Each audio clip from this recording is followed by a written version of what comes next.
नमस्कार। प्रभाव साक्षी news network के खास कार्यक्रम जन गण मन में आप सभी का स्वागत है।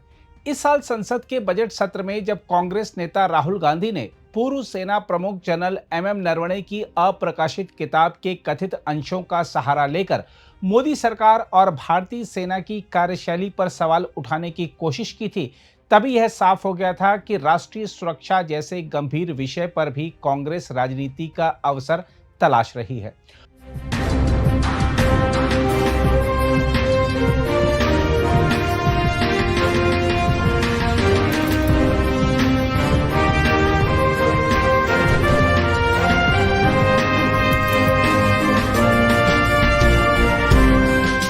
उस समय लोकसभा अध्यक्ष ने साफ तौर पर कहा था कि अप्रकाशित सामग्री को सदन में उद्धृत नहीं किया जा सकता, लेकिन कांग्रेस ने नियमों की अनदेखी करते हुए विवाद खड़ा करने की कोशिश जारी रखी थी। अब जबकि संसद का मॉनसून सत्र शुरू होने वाला है, तब कांग्रेस ने रक्षा मंत्री राजनाथ सिंह के खिलाफ विशेषाधिकार हनन का नोटिस देकर एक बार फिर वही रणनीति अपनाई है।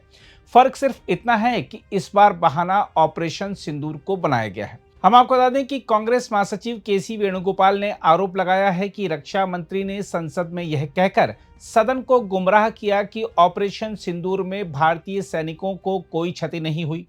कांग्रेस ने इसे आधार बनाकर रक्षा मंत्री के इस्तीफे तक की मांग कर डाली है। लेकिन जब आप रक्षा मंत्री के पूरे बयान और उसके संदर्भ को देखेंगे तो कांग्रेस का आरोप पूरी तरह राजनीतिक और भ्रामक नजर आएगा। हम आपको बता दें कि रक्षा मंत्रालय ने बेहद स्पष्ट शब्दों में कहा है कि राजनाथ सिंह के बयान को जानबूझकर तोड़ मरोड़कर पेश किया गया है।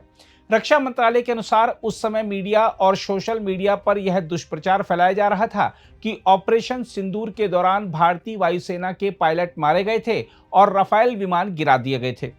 यह पूरी तरह झूठा और दुर्भावनापूर्ण प्रचार था, जिसका उद्देश्य भारत की सैन्य सफलता को कमतर दिखाना और जनता का मनोबल गिराना था। रक्षा मंत्री ने संसद में उसी दुष्प्रचार का जवाब देते हुए कहा था कि ऑपरेशन सिंदूर में हमारे सैनिकों को वह क्षति नहीं हुई जिसका झूठा प्रचार किया जा रहा है। रक्षा मंत्रालय ने यह भी साफ कर दिया कि 6 जवानों के बलिदान को कभी छिपाया नहीं गया। इन वीर जवानों के नाम राष्ट्रीय युद्ध स्मारक पर दर्ज किए गए हैं और उनके परिवारों को सभी सरकारी सुविधाएं तथा सम्मान दिए गए हैं। ऐसे में कांग्रेस का यह आरोप कि सरकार ने शहादत छिपाई तथ्यहीन और राजनीति से प्रेरित प्रतीत होता है। सवाल यह है कि यदि सरकार कुछ छिपाना चाहती तो क्या राष्ट्रीय युद्ध स्मारक और सरकारी अभिलेखों में इन नामों को दर्ज करती। दरअसल कांग्रेस का यह रवैया नया नहीं है। यही वह पार्टी है जिसने राफेल सौदे पर लगातार झूठे आरोप लगाए और देश की रक्षा तैयारियों को संदेह के घेरे में खड़ा करने की कोशिश की। यही वह पार्टी है जिसके नेता सर्जिकल स्ट्राइक और बालाकोट एयर स्ट्राइक के सबूत मांगते रहे। अब ऑपरेशन सिंदूर को लेकर भी वही राजनीति दोहराई जा रही है। कभी कहा जाता है कि राफेल विमान गिर गया, कभी सेना की कार्रवाई पर सवाल उठाए जाते हैं और कभी रक्षा मंत्री के बयान को संदर्भ से काटकर प्रस्तुत किया जाता है।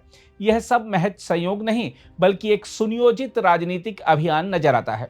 देखा जाए तो ऑपरेशन सिंदूर भारत की आतंकवाद विरोधी कार्रवाई का महत्वपूर्ण अध्याय था।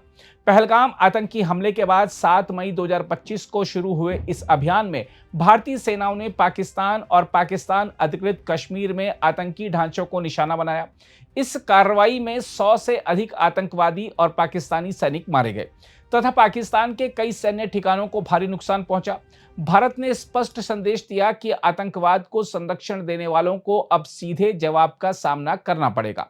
लेकिन कांग्रेस ने इस सैन्य सफलता को राष्ट्रीय उपलब्धि की तरह देखने की बजाय उसमें भी राजनीतिक अवसर तलाशना ज्यादा जरूरी समझा।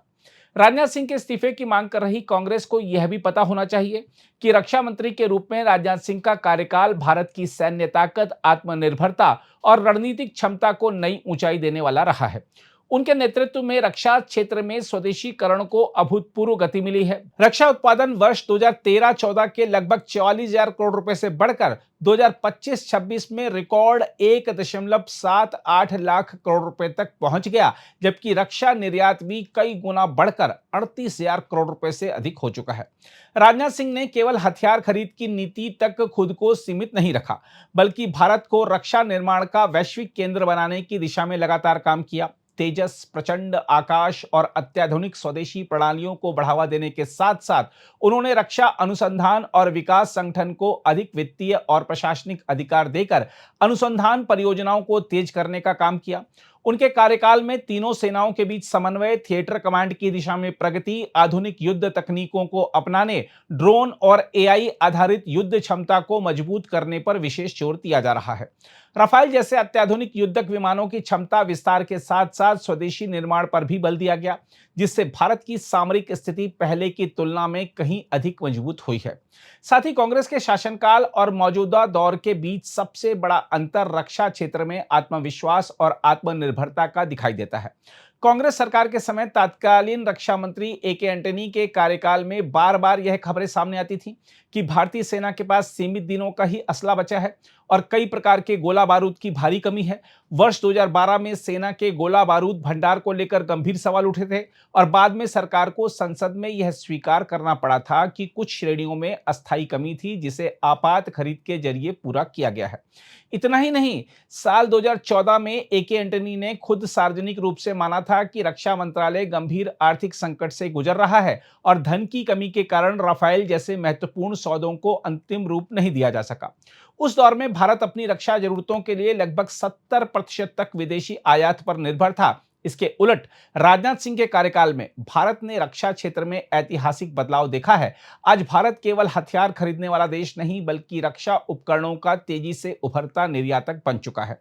स्वदेशी रक्षा उत्पादन रिकॉर्ड स्तर पर पहुंच चुका है और मिसाइल, हेलीकॉप्टर, तोप, रडार, ड्रोन तथा युद्धक प्रणालियों का निर्यात अनेक देशों को किया जा रहा है।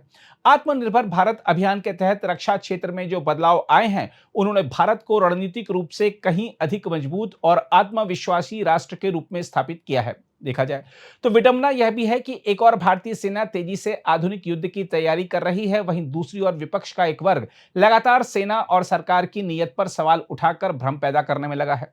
सेना भविष्य के तकनीक आधारित युद्ध की तैयारी कर रही है, लेकिन कांग्रेस की राजनीति अब भी पुराने आरोपों और अविश्वास की मानसिकता में फंसी दिखाई देती है। इसमें कोई दो राय नहीं कि राष्ट्रीय सुरक्षा और सेना का मनोबल किसी भी लोकतंत्र में दलगत राजनीति से ऊपर होना चाहिए।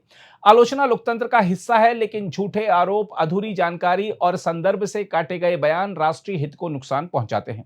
संसद में अप्रकाशित किताबों के सहारे विवाद पैदा करने से लेकर ऑपरेशन सिंदूर पर भ्रम फैलाने तक कांग्रेस का आचरण यही दर्शाता है कि वह रक्षा मामलों को भी राजनीतिक हथियार की तरह इस्तेमाल करने से पीछे नहीं हटती। बहरहाल, देश की जनता देख रही है कि एक तरफ भारतीय सेनाएं सीमाओं पर नई चुनौतियों से मुकाबला कर रही हैं, आधुनिक तकनीकों को अपना रही हैं और आतंकवाद के खिलाफ निर्णायक कार्रवाई कर रही हैं, जबकि दूसरी तरफ कांग्रेस बार बार उन्हीं संस्थाओं पर संदेह का वातावरण खड़ा करने की कोशिश करती है जिन पर देश को सबसे अधिक भरोसा है।